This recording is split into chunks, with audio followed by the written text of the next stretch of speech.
방금 읽은 이 본문에 나오는 안디옥 교회는 그 성경에 나오는 최초의 이방인 교회로 알려져 있고요.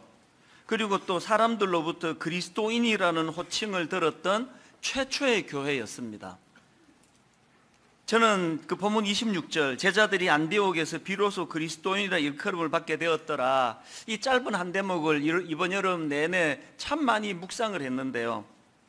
그런데 사실 그 초대교회 당시에 그리스도인이라고 불리워지던 이 표현은 사실은 조롱과 비웃음의 뉘앙스를 가지고 했던 그런 그 호칭이었다고 합니다. 예를 들면은 사도 바울이 아그리빠 왕에게 그 복음을 전하는 과정에 그 들은 이야기가 사도행전 26장 28절입니다. 아그리빠가 바울에게 이르되 내가 적은 말로 나를 권하여 그리스도인이 되게 하려 하는도다. 여기 나오는 그리스도인이라는 표현도 지금 아그리빠 왕이 그 조롱하면서 사용한 그런 표현 아니겠습니까? 이런 조롱 섞인 말에 대해 바울이 어떻게 반응하는가 하면은 바로 그 다음 29절입니다. 바울이 이르되 말이 적으나 많으나 당신뿐만 아니라 오늘 내 말을 듣는 모든 사람도 다 이렇게 결박된 것 외에는 나와 같이 되기를 하나님께 원하나이다 하니라. 지금 아그리빠 왕은 그리스도인이라는 이 호칭을 그 조롱하는 차원으로 부르고 있는데요. 그런데 사도 바울은 이걸 엄청난 긍지로 지금 바꾸어 응수하고 있다는 것입니다. 이처럼 초대교회 성도들은 조롱과 비웃음의 뉘앙스로 사용되던 이 그리스도인이라는 이 표현을 엄청난 긍지의 호칭으로 바꾸는 그런 일을 했는데요. 이게 왜 중요한가 하면은 그 총신대 김지창 교수님이 이 그리스도인이라는 호칭에 담겨 있는 의미를 그 설교 때 설명하는 걸 제가 들어본 적이 있습니다.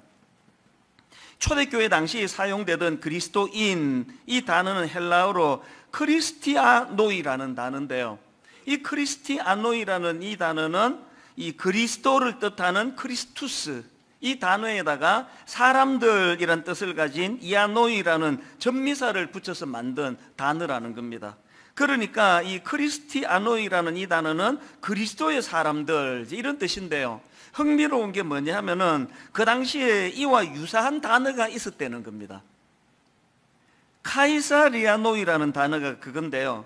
이 카이사리아노이라는 단어는 그 당시 로마 황제 이름 카이사르에다가 사람들이란 뜻을 가진 이아노이라는 전미사를 붙여가지고 이 카이사리아노이라는 단어는 카이사르 황제의 사람들, 이런 뜻을 가진 그 단어였다는 겁니다. 근데 이게 중요한 게 뭐냐 하면은 이 카이사리아노이, 카이사르 황제의 사람들이라는 이 단어는 당시 그 황제 옆에서 함께 일하던 귀족들에게 붙여진 이름이 아니고요.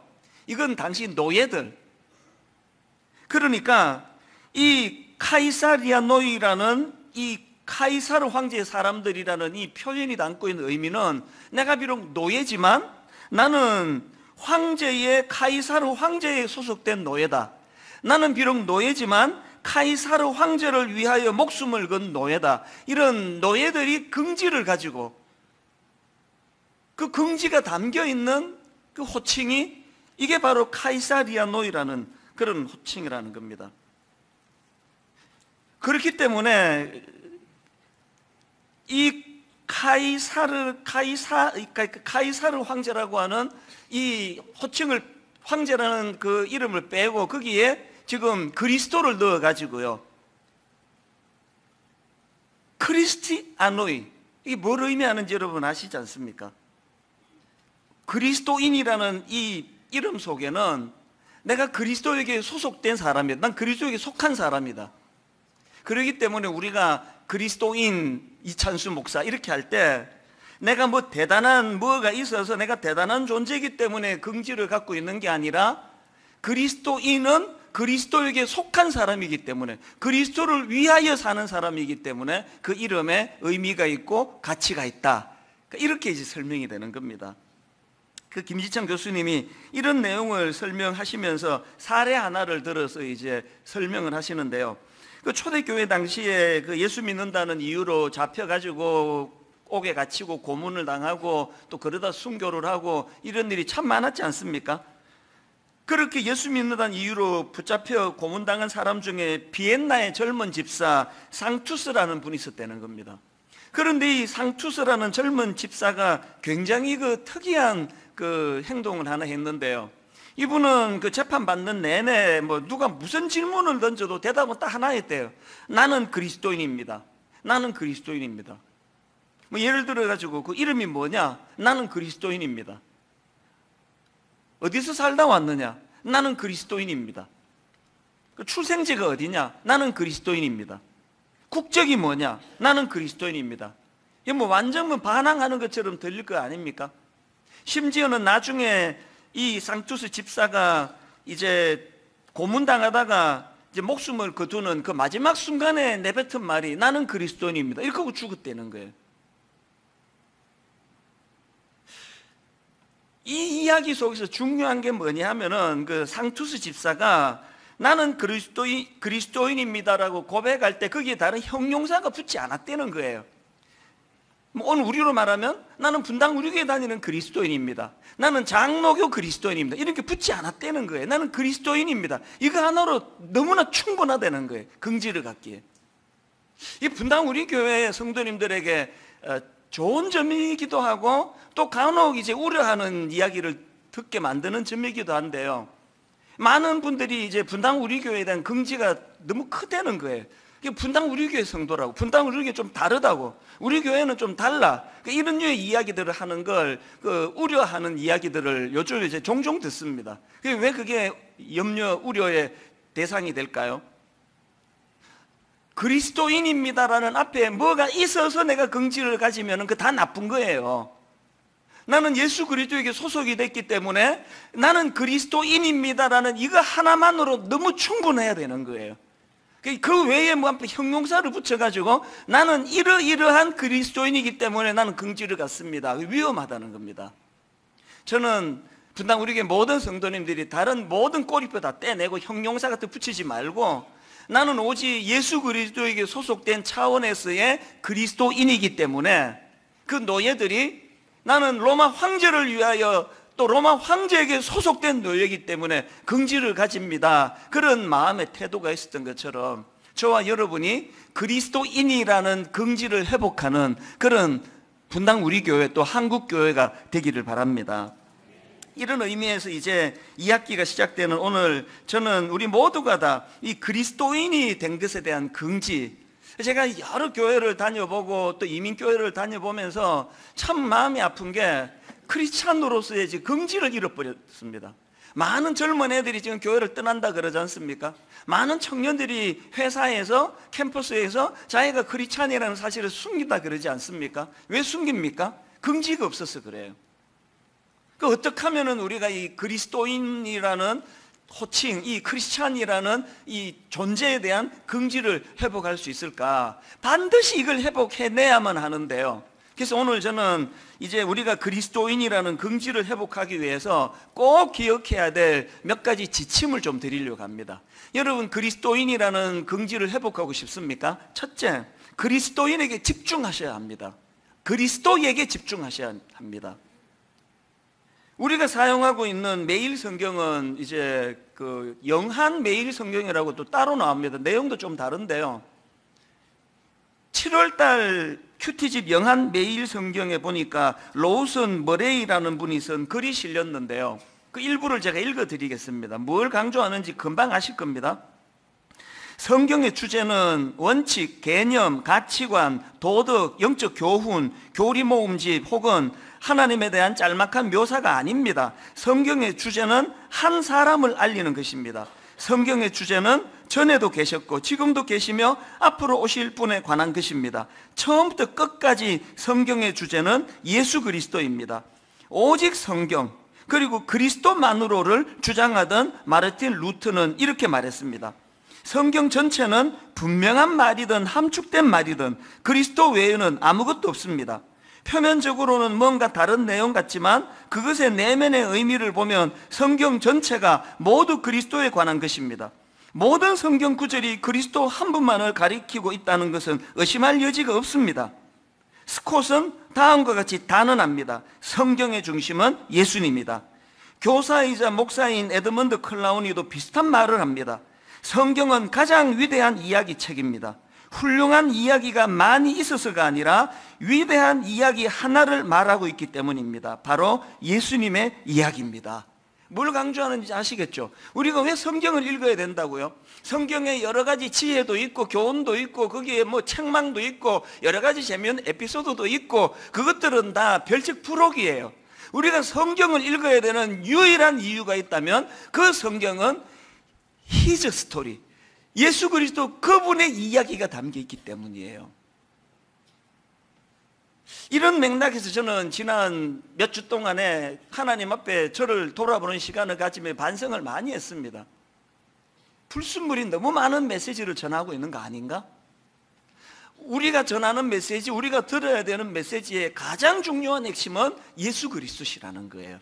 여러분, 우리가 그리스도인으로서의 긍지를 회복하기를 원하신다면 그리스도에 대해서, 우리의 주인 되시는 그리스도에 대하여 집중하셔야 됩니다. 제가 이 글을 읽은 어간으로 또 다른 글 하나를 읽었는데요. 예전에 총신대에서 설교학을 가르치셨고 지금은 이제 이민교회 목회를 하시는 류영열 목사님이라고 계십니다. 이분이 그 설교와 관련한 기고문을 제가 읽어본 적이 있는데요. 그 제목이 강렬합니다. 성경 어느 곳을 찔러도 오직 예수의 피가 나오게 하라. 굉장히 강렬하죠. 성경 어느 곳을 찔러도 오직 예수의 피가 나오게 하라. 이런 강렬한 제목의 그 글 속에서 제가 참 인상적인 한 대목을 발견했습니다. 거기 보면은 위대한 설교자 두 분 동시대에 또 비슷한 지역에서 사역했다고 합니다. 위대한 설교자 찰스 스펄전 목사님하고 또 조셉 파크 목사님을 대조해 놓은 그 글이 거기 있더라고요. 이제 어떤 그 목사님들이 찰스 스펄전 목사님의 설교를 듣기 위해서 이제 런던을 방문을 한 것 같습니다. 시간이 좀 남아서 그랬는지 찰스 스펄전 목사님이 심호하시는 교회로 가기 전에 그 조셉 파크 목사님, 이분도 뭐 위대한 설교가로 알려져 있습니다. 그 조셉 파크 목사님이 목회하시는 시티 템플 교회를 방문해서 이제 거기에 예배에 참석한 거예요. 설교를 들으면서 뭐 모든 참석자들이 다 엄청 은혜를 받고, 야, 역시 조셉 파크 목사 소문대로 대단해, 설교가 너무 깊이가 있고 감동을 받은 거예요. 그렇게 은혜로운 예배를 드리고 이제 사람들이 예배당을 쭉 빠져나가는데 사람들이 막 이렇게 소리치더라는 거예요. What a great preacher. What a great preacher. 정말 위대한 설교자야. 막 이런 이야기들을 하면서 이제 그 예배당을 빠져나오더라는 겁니다. 그렇게 파크 목사님의 그 설교를 듣고 나서 이제 이번에는 그 목사님들이 스펄전 목사님이 목회하시는 교회로 가서 이제 다시 예배를 드린 겁니다. 이제 스펄전 목사님 말씀을 들으려고 간 거니까요. 뭐 얼마나 많은 사람들이 또 은혜를 받았겠습니까? 스펄전 목사님의 말씀에 엄청 감동을 받고 은혜를 받고 이제 예배가 다 끝나고 이제 사람들이 이제 예배당을 빠져나가는데 이번에는 사람들이 이런 소리가 들리는 거예요. What a great Christ. 정말 위대하신 예수님. 이 두 설교가에 대조되는 이 글을 제가 읽는데요. 모든 뭐 설교가 인간이니까 욕심이 있잖아요. 한 5주를 제가 설교를 쉬고 여러 좋은 강사들이 설교를 했지만 오늘 여러분들이 이 예배당을 나가면서 역시 이찬수 목사 설교가 최고야, 이런 소리를 듣기를 원하는 게 본능이에요. 그러나 저는 지난 5주 동안 하나님 앞에 사모하면서 기도했습니다. 하나님 아버지, 분당 우리 교회에서 예배를 드리고 나가는 성도님들이 문을 열고 나가면서 What a great preacher, 이찬수 목사 대단한 설교가야, 이런 소리가 한마디도 들리지 않게 해주시고 제 설교를 듣고 문을 열고 나가는 성도들 입술에서마다 들려지는 이 선포, What a great Christ. 정말 위대한 그리스도야. 나는 이찬수 목사 설교를 들을 때마다 그리스도가 너무나 위대하다는 사실을 깨닫게 돼. 이 위대한 그리스도가 내 인생의 주인이시기 때문에 내가 용기가 생기는 걸 나 경험했어. 이번 주간 내가 다시 한번 힘을 낼 수 있을 것 같아. 왜? 그리스도는 위대하시기 때문이야. 모든 설교를 들으시는 성도님들이 이렇게 고백하게 되기를 바랍니다. 여러분, 우리가 정말 그리스도인으로서의 긍지를 회복해야 되는데요, 그리스도인이라는 긍지를 회복하기 위해서는 우리가 그리스도에게 집중하셔야 돼요. 하여튼 예수 그리스도, 그분에게 내 온 마음이 거기에 쏠려 있어야, 그래야 그리스도인이라는 그 호칭이 긍지로 다가오게 될 줄로 믿습니다. 그런가 하면 두 번째로 우리가 그리스도인이라는 긍지를 회복하려면요, 그리스도로부터 사명의식을 흘려받으셔야 돼요. 그리스도로부터 흘려받는 사명의식.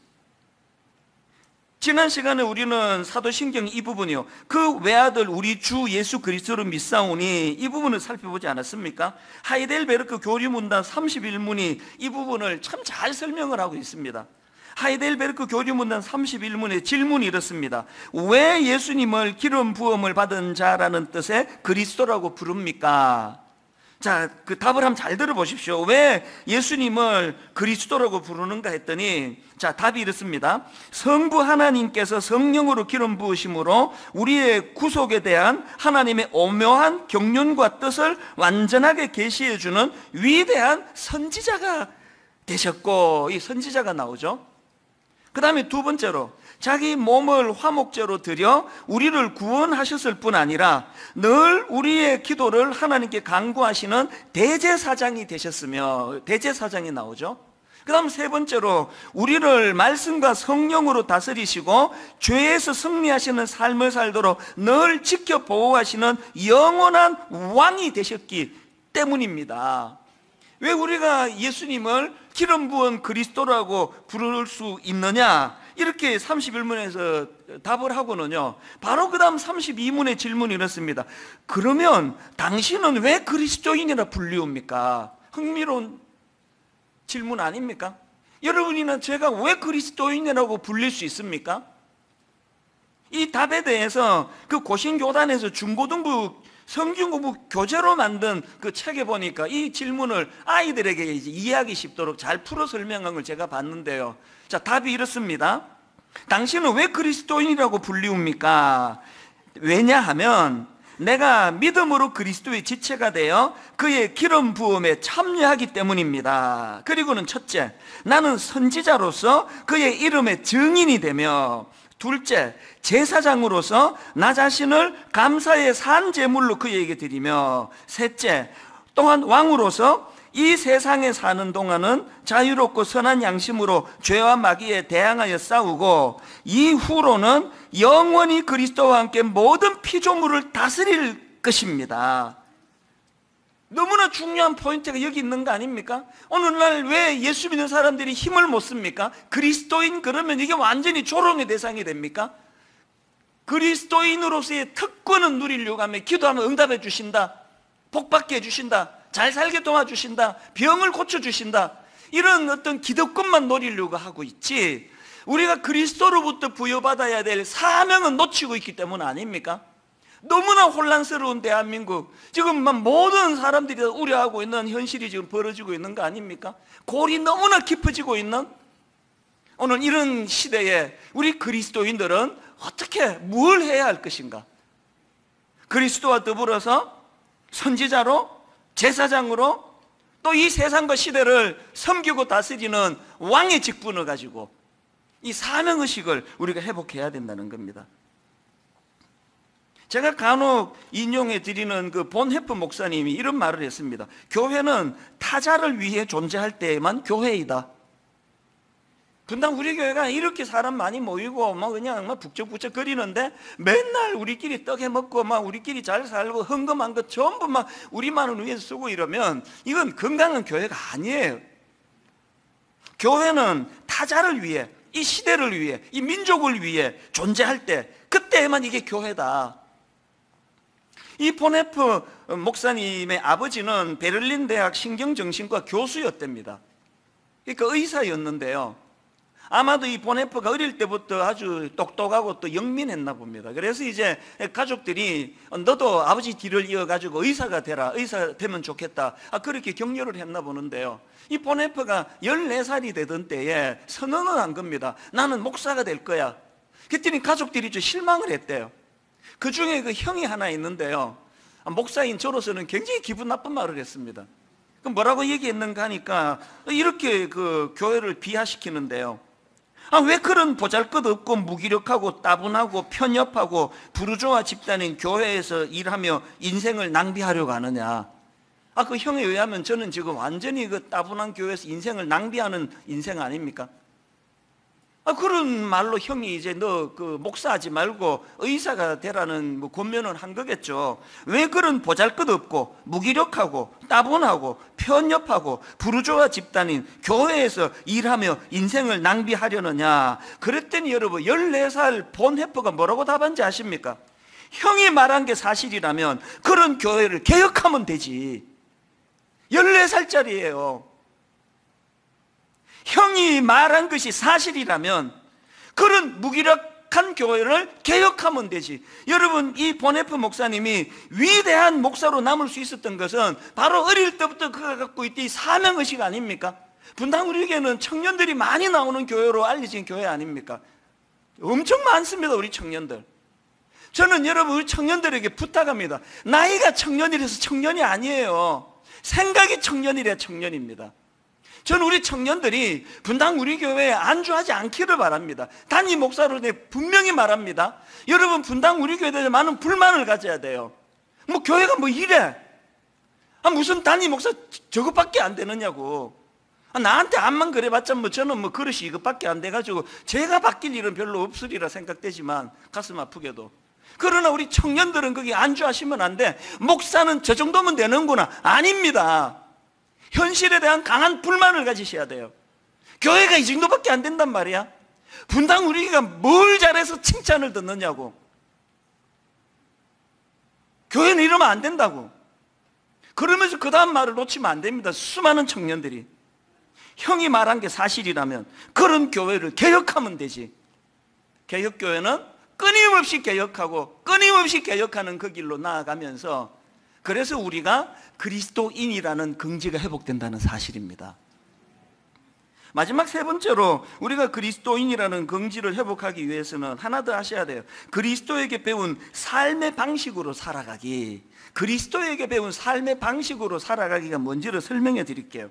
그 존 스토트 목사님이 쓴 책 중에 온전한 그리스도인이라는 책이 있는데요, 그 책 목차에 보니까 제1장이 인격이에요. 그런데 이것과 관련해서 그 덧붙인 설명이 되게 참 인상적이었습니다. 내용이 이렇습니다.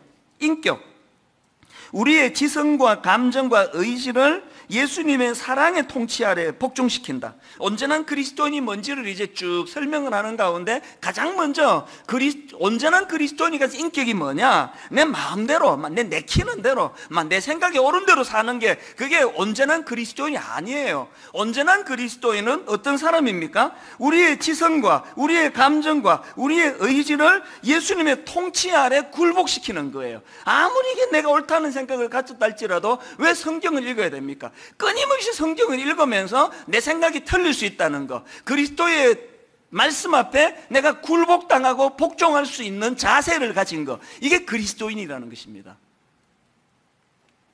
오늘 한국교회를 보면요, 자기 확신에 찬 사람이 너무 많아요. 그리스도의 말씀도 절대로 그를 바꾸지 않습니다. 바꾸지 못합니다. 그 그리스도인은 아닙니다. 건강한 그리스도인은 항상 내 지성과 내 감정과 내 의지가 그리스도의 통치 아래에서 굴복당할 수 있는 유연한 태도를 가진 사람. 제가 이번 여름에 또다시 꺼내 읽은 그 기독교 고전 토마스 아켄피스의 그리스도를 본받아라는 그 책을 다시 끄집어내서 읽었는데요, 제가 참 인상적인 게 그 책을 이렇게 딱 펼쳤는데 거기에 요한복음 13장 15절이 굵은 글씨로 있는 겁니다. 내가 너희에게 행한 것 같이 너희도 행하게 하려 하여 본을 보였노라. 내가 너희에게 행한 것 같이, 무슨 뜻입니까? 성경에서 보여주는 세상 방식과는 다른 그리스도의 방식으로 살아가시던 그 모습을 성경에 기록을 해놓고 그거를 보고 니들도 따라하라는 거예요. 우리 앞에 두 갈래 길이 있거든요. 너무나 익숙한 초등학교 1학년 때, 아니요, 유치원 때부터, 그 이전서부터 세상적으로 경쟁하고 상대방을 짓누르고 밟고 힘을 얻고 이런 그 팍스 로마나의 세상살이의 방식에 익숙한 우리에게 그리스도가 성경에서 내가 어떤 방식으로 살아왔는지를 자세히 보고 이 방식을 취하라는 거예요. 그러면 여러분, 우리가 그리스도를 통해 교정받고 배워가야 될 그리스도의 삶의 방식이 뭡니까? 그게 저는 마태복음 4장에 나오는 마귀의 세 가지 유혹에 다 담겨 있다고 생각합니다. 왜 마귀가 예수님의 공적인 사역, 그리스도로서 공적인 사역을 시작하기 바로 직전에 세 가지 유혹을 가지고 공격을 합니까? 그 세 가지 유혹은 다름 아니라 그 포인트가 이거예요. 네가 만약 하나님의 아들이라면 세상적인 방식으로 물질, 권력, 인기 이런 것들을 동원해 가지고 네가 그리스도인 걸 증명해 보여라는 거. 그럼 내가 도와주겠다는 거 아닙니까? 그 세 가지 유혹 중에 제일 먼저 나오는 마태복음 4장 3절도 마찬가지입니다. 시험하는 자가 예수께 나와서 이르되 네가 만일 하나님의 아들이거든 명하여 이 돌들로 떡덩이가 되게 하라. 이 유혹은 경제적인 선택의 문제예요. 너의 능력을 베풀어서 이 무리들을 배불리 먹여라. 그러면 네가 왕이 될 수 있을 것이다. 이 방식을 지금 마귀는 제시하고 있거든요. 예수님이 공생애를 직접 살아가시면서 보니까 마귀의 그 제안이 너무나 유효한 거예요.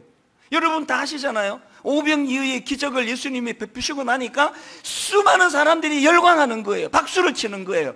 막 그냥 시키지도 않았는데 예수를 왕으로 삼아야 된다고 막 열광하는 거예요. 예수님에게 어떤 생각이 찾아올 수 있습니까? 마귀가 제시한 그 방법이 이 왕이 되는 길에 있어서 굉장히 이게 유익한 도구가 되는구나. 그러나 예수님은 어떻게 하십니까? 그 군중들의 왕을 삼으려는 권력을 손에 쥐어주려고 하는 그들의 열광을 거절하시고 뒤로 하고 어디로 갑니까? 산으로 가셔서 기도하러 가세요. 그 뭘 의미하는 거예요? 이 방식을 내가 취하지 않겠다는 뜻 아닙니까? 그런가 하면은 예수님께서 십자가를 지시는 과정에서도 마찬가지예요. 마태복음 26장 47절에 보니까요, 예수께서 아직 말씀하고 계실 때에 12제자 가운데 하나인 유다가 왔다. 대제사장들과 백성의 장로들이 보낸 무리가 칼과 몽둥이를 들고 그와 함께 하였다. 뭘 강조하는 겁니까? 지금 예수님을 잡으러 배신자 가룟 유다를 앞세우고 있는 그 당시 종교 지도자들이 지금 예수님을 잡으러 오는 과정에서 칼과 몽둥이를 들고 왔다는 게 뭘 의미하는 거예요? 힘으로 제압하겠다는 거 아닙니까? 이렇게 칼과 몽둥이로 힘으로 제압하겠다는 그들에 대하여 제자 베드로가 그 대제사장의 종의 귀를 잘라버립니다. 뭘 의미하는 거예요? 니들이 칼로 나오면 나도 칼로 응수하겠다는 거 아닙니까? 그런 베드로에 대하여 예수님이 어떤 말씀을 하세요? 마태복음 26장 53절, 너는 내가 내 아버지께 구하여 지금 12군단 더 되는 천사를 보내시게 할 수 없는 줄로 아느냐? 여기 그 당시에 로마군 한 군단이 약 6천 명의 군사를 두고 있다는 자료를 본 적이 있거든요. 예수님이 뭘 강조하시는 겁니까 지금? 너는 내가 내 아버지께 구하여 12군단 더 되는 천사를 보내시게 할 수 없는 줄로 아느냐? 내가 이 방식을 취할 수 없어서 취하는 게 아니라는 거예요. 그리고는 어떻게 하세요? 묵묵히 십자가의 길로 가시는 거거든요. 오늘 현실 교회의 치명적인 문제가 뭡니까? 교회 안에 만연해 있는 세상 방식, 교회를 지켜야 된다는 그 강한 생각이 너무나 귀한데도 불구하고 교회를 지켜야 한다는 그 강한 생각에 내포되어 있는 전혀 주님이 원하셨던 주님의 방식이 아니라 세상 방식으로 그거를 대응하는 수많은 교회를 저는 가슴 아프게 바라보고 있습니다. 저는 대학생이던 시절에 그리스도인으로서 잊혀지지 않는 명구 하나를 마음에 담고 있습니다. 성경을 읽기 위하여 촛대를 훔치지를 마라. 성경을 읽기 위해서 촛대를 훔쳐서 안 된다. 성경 읽는다는 거 거룩한 일이에요. 그러나 그 일을 위해서 촛대를 훔치는 방식을 취하면 안 된다. 최근에 제 마음에 그 감동을 준 후배 목사님이 한 분 있는데요. 이분 입장에서 엄청난 억울한 일을 당한 거예요. 뭐 한쪽 말만 듣고 다 판단할 수 없기 때문에 내용은 전하지 않겠습니다. 어쨌든 당회가 열리고 교회에서 쫓겨나게 된 거예요. 이 담임 목사가 이제 그렇게 그 명예스럽지 못한 일로 교회에서 쫓겨난다. 이 젊은 목사인데 그래서 이제 저한테 전화로 상담을 하는데 이게 지금 보통 일이냐? 이게 지금 이런 일로 네가 쫓겨나게 되면은 이후에 너를 어느 교회가 부르겠느냐고. 그렇기 때문에 이게 정말 이게 담임 목사가 쫓겨날 만큼의 일인지 아닌지를 객관적으로 점검을 해야 된다. 그래서 그 교단의 신학 교수님, 그리고 또 노회의 또 임원, 그리고 또 교회 안에 장로님과 또 교회를 대표하는 분들, 이런 분들이 이제 비상팀을 만들어 가지고 이걸 아주 엄격하게 점검을 한 다음에 그 다음에 이제 거치로 결정해도 늦지 않다, 그렇게 하라고 그랬는데요, 나중에 들려지는 소리를 보니까 아무런 조치도 취하지 않고 그냥 사표 내고 떠났더라고요. 물었죠. 왜 그렇게 했냐고. 왜 점검이라도 하고 하지 왜 그렇게 아무 일도 안 하고 그렇게 사임했냐. 그랬더니 이분이 놀랄 얘기를 했습니다. 자기가 억울하지만 그러나 이런 식으로 대응하면 이제 담임 목사 편, 또 담임 목사 반대편 이래가지고 싸우게 되면은 성도들이 다친다는 거예요. 그리고 무엇보다도 저를 감동시킨 한마디가 뭐냐, 자기가 이 교회에 오고 자기 설교 듣고 처음 예수 믿게 된 사람들이 여럿 계시는데 그분들이 이런 대응을 보고 시험에 들까봐 아무런 조치도 취하지 않고 사표 내고 그냥 떠나버렸다. 이게 저에게 오래 감동을 줬습니다. 과연 난 그렇게 할 용기가 있을까? 왜 그렇게 했을까요? 그게 이분이 생각할 때 그리스도가 가르쳐준 세상 방식이 아닌 그리스도의 방식이라고 믿었기 때문 아닙니까? 분당 우리 담임 목사로 살아가는 거 좀 피곤한 일이에요. 그렇게 모함도 많고 가짜 글도 많고 거기에는 또 제가 귀담아 들어야 될 그런 그 조언도 많지만요, 뭐 아주 말도 안 되는 그런 악의의 참 편집을 가지고 그렇게 교묘하게 저의 명예를 훼손시키는 일들이 종종 있거든요. 한 번은요, 참다가 이제 안 되겠더라고요. 이게 이 특성상 가만히 있으면 계속 그걸 가지고 만들어내고 그리고 또 우리 장로님 중에 또 어떤 장로님들도 목사님 이거 가만히 있으면 안 됩니다. 그래서 조치를 취하기로 결심한 적이 있었습니다. 이거 명예훼손으로 걸어가지고 이제 이런 일은 내가 방치하지 않겠다고. 그 전날 대책회의를 소집을 해놓고요, 그 다음날 아침에 취소를 시켰습니다. 그 왜 취소한가 하면은 우리 어머니 계속 말씀이 귀에 꾸지람이 들려가지고요, 니한테 회복해야 될 명예가 어딨니?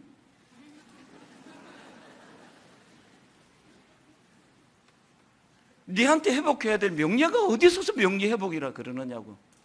종이 명예가 어딨냐고. 여러분 그 지난주 설교 기억하십니까? 어릴 때부터 그냥 싸우고 들어오면 듣지도 않고 네가 잘못했다고. 이게 얼마나 상처가 됐는데.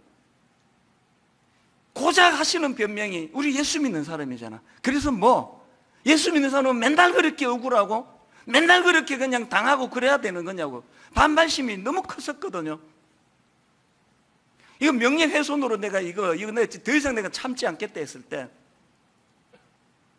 니한테 회복할 명예가 어딨니? 그 지난 몇 주 동안에 이 울컥울컥하는 어머니를 생각하면은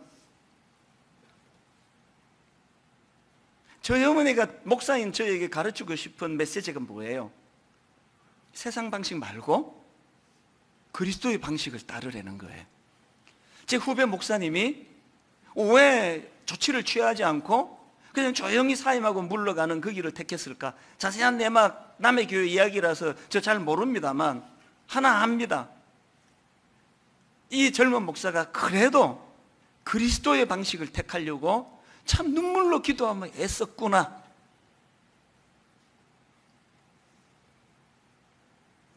오늘 결론 이렇게 맺기를 원합니다. 여러분 그 보네프가 만든 선한 능력으로 요즘에 제가 더 자주 흥얼거리는데요, 이렇게 시작하잖아요.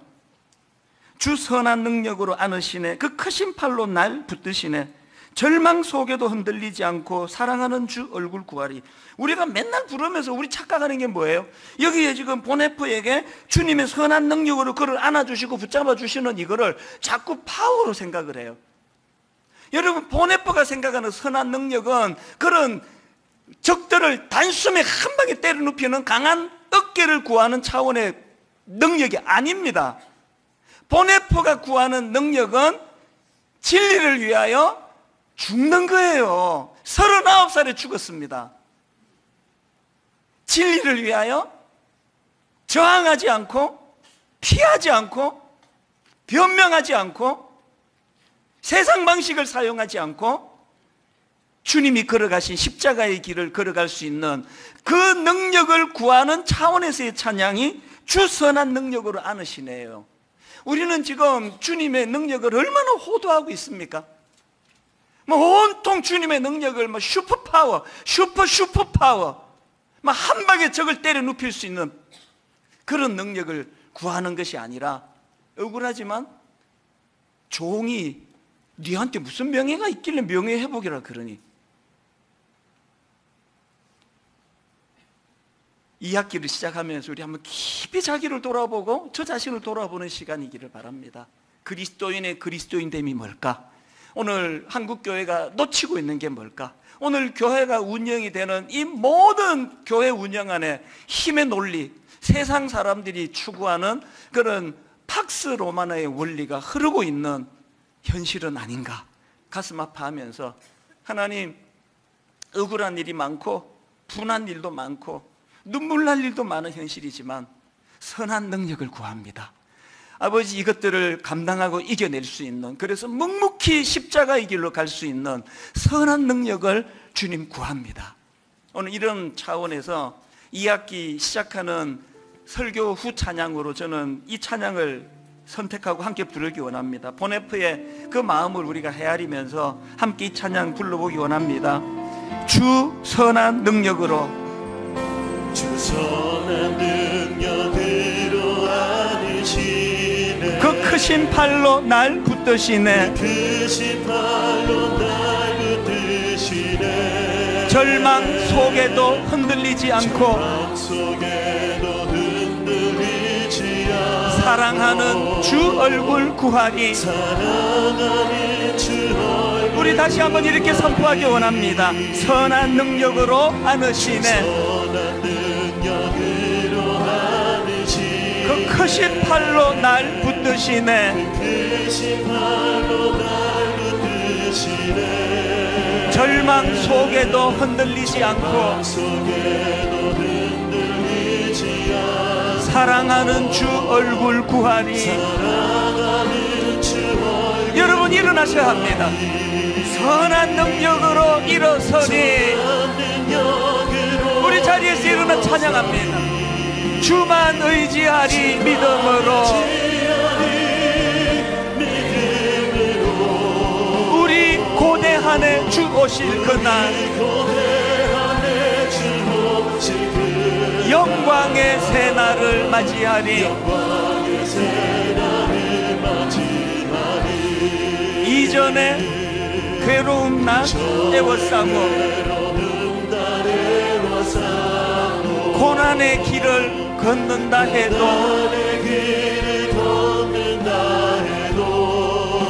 주님께 모두 맡긴 우리 영혼 끝내 승리의 날을 맞으리. 힘있게 선포하십시오. 선한 능력으로 일어서리. 주만 의지하리 믿음으로.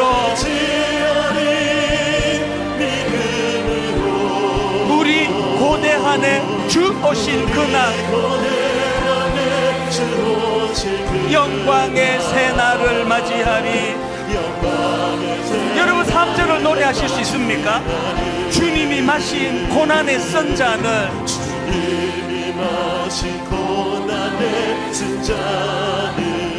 우리도 감사하며 받으니. 이렇게 고백하시겠습니까? 주님의 남은 고난 채워가며 예수와 복음 위에 살리라. 우리 3절 다시 한번 노래합니다. 주님이 마신 고난의 쓴 잔은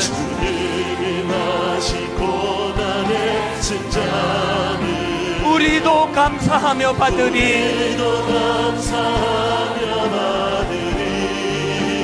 주님의 남은 고난 채워가며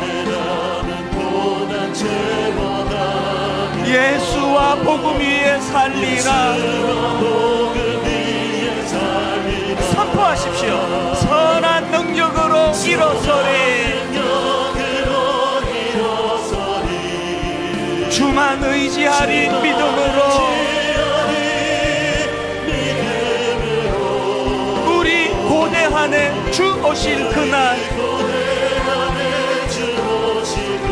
영광의 새날을 맞이하니. 우리 다시 자리에 앉으셔서 한번 한 1, 2분 자기를 돌아보고 점검하는 시간을 갖기 원하는데요, 한번 조용히 한번 돌아보세요. 사실은 내가 이거 너무 억울한데 이걸 잘 견뎌낼 수 있는 힘을 주님이 주신다면, 묵묵히 십자가의 길로 내가 들어감으로 말미암아 그래서 우리 가정이 회복될 수만 있다면, 하나님, 내가 그리스도인이라는 이름의 긍지를 되찾고 싶은데 힘으로 힘을 누르는 세상 방식이 아니라 그리스도가 걸어가셨던 그 선한 방식의 그 길을 걸어가기를 원합니다. 저는 오늘 이 예배를 준비하면서 두 갈래로 먼저 많은 분들에게 위로를 드리고 싶어요. 예수 믿는다는 것 때문에 맨날 손해보고 맨날 포기하고 맨날 억울해 지쳐 계시는 분이 계시다면 오늘 성령님이 예배 중에 한 말씀만 주시면 좋겠습니다. 네가 오라. 그러면 되는 거 아닙니까? 네가 오라. 너무나 엄청난 세상의 물결이 휩쓸어서 호도하고 있지만, 그러나 네가 오라. 명예훼손으로 고발할 명분과 권리가 제게 있지만 네한테 회복할 명예가 어딨니? 종이 그 말씀 앞에 굴복할 수 있게 된다면 그거는 하나님 주신 은혜예요. 하나님 다시 한번 그렇게 걸어갈 수 있는 힘 주시기를 원합니다. 그런가 하면은 또 한 가지 진심으로 축복하고 싶은 것, 하나님 분당 우리 교회적으로 회복이 일어나기를 원하는데, 그저 세상적인 가치관으로 똘똘 뭉치 사람 많이 모이는 교회가 아니라, 아버지, 이 교회는 정말 좁은 길, 십자가의 길, 주님이 걸어가셨던 그 길로 나아가는 교회가 되기를 원합니다. 우리 두 가지를 가지고 통성으로 기도할 때 하나님, 많은 젊은이들이 교회를 떠나고 있습니다. 넓은 길로 가고 있는 기성세대 어른들의 잘못을 회개합니다.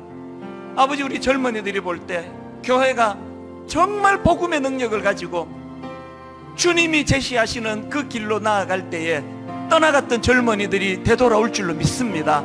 우리 한번 말씀을 기억하시면서 이 학기를 각오하시면서 우리 통성으로 같이 기도하기 원합니다. 같이 기도하시겠습니다. 살아계신 하나님 아버지, 본회프 목사님이 추구했던 선한 능력은 진리 앞에 잘 죽는 능력입니다. 죽음을 피하지 않는 능력입니다. 고난의 선잔을 마다하지 않는 그 본회프 목사님이 추구했던 그 능력을 오늘 저희들에게도 허락하여 주시기를 원합니다. 하나님, 주님이 마셨던 고난의 선잔을 오늘 우리도 아버지 피하지 않기를 원합니다. 주님이 원하셨던 좁은 길로, 고난의 길로, 십자가의 길로 뚜벅뚜벅 걸어가다 아버지 지쳐 쓰러져 있는 수많은 그리스도인들에게 오늘 하나님 한 말씀을 들려주시기 원합니다. 네가 가는 길이 옳다. 네가 다시 한번 힘을 얻어 그 길을 걸어가야 하는 이유가 있다. 그 길 끝에 먼저 그 길을 걸어가신 예수 그리스도가 기다리고 계심을 아버지 기도 중에 보여주시고 말씀하여 주시기를 원합니다. 선한 능력으로 우리를 안아주시는 그 놀라우신 주님의 안아주심을 맛보는 예배되게 하여 주시고, 절망 속에서도 흔들리지 않을 수 있는 주님만이 주실 수 있는 선한 능력을 부여받는 아름다운 예배되게 하여 주시옵소서.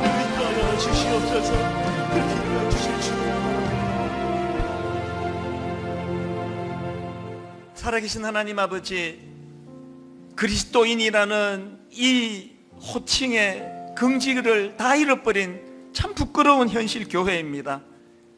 이 그리스도인이라는 이름에 너무나 명예로운 긍지를 되찾기 위하여 하나님 이번 2학기에는 예수 그리스도를 집중하여 묵상하는 한 학기 되기를 원합니다. 예수 그리스도를 온 마음을 다하여 바라보고 묵상하며 그분이 우리에게 전수해 주신 사명이 무엇인지를 점검하고 또한 묵묵히 그분이 삶으로서 걸어가 보여주신 그분의 좁은 길을 저희들도 묵묵히 따라갈 수 있는 힘과 능력을 허락하여 주시옵소서. 하나님, 그렇게 살아가다 지치고 억울한 일이 너무 많이 겹쳐서 넘어져 울고 있는 성도님이 계시다면 이 시간에 예배 가운데 그 손을 잡아주시고 그 눈물을 닦아주시고 다시 이렇게 세워주시며 등을 두드려 주시며 한 말씀 들려주시기 원합니다. 네가 오라, 네가 가는 길이 맞아. 하나님, 다시 한번 용기를 얻어 뚜벅뚜벅 그 길을 걸어가는 믿음의 그리스도인들 되게 하여 주시옵소서. 감사드리옵고 예수님 이름으로 기도드립니다. 아멘. 이 학기를 시작하는 찬양으로 저는 314장, 찬송가 314장, 이제 우리 다 자리에서 일어나셔서 한마디 한마디 가사를 음미하시면서 내 구주 예수를 더욱 사랑, 내 구주 예수를 더욱 사랑, 엎드려 비는 말 들으소서.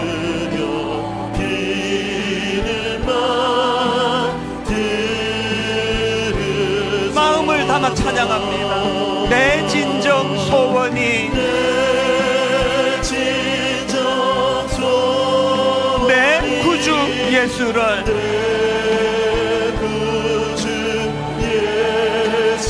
더욱 사랑,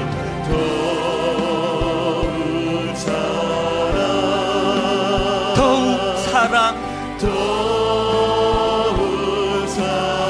이전엔 세상 나 기뻤어도 이전에 세상 나 기뻤어도 지금 내 기쁨은 오직 예수.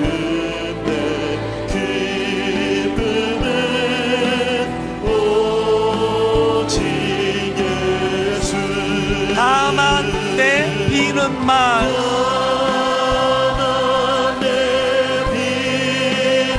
내 구주 예수를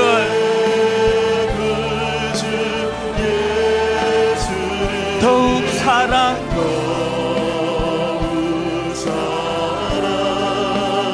더욱 사랑.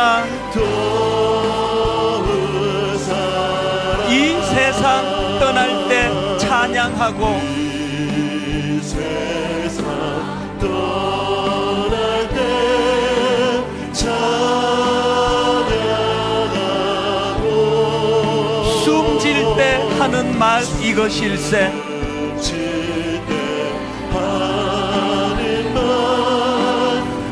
우리의 마음을 담아 눈물로 찬양합니다. 다만 내 비는 말,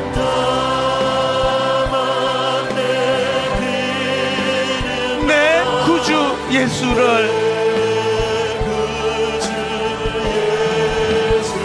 더욱 사랑,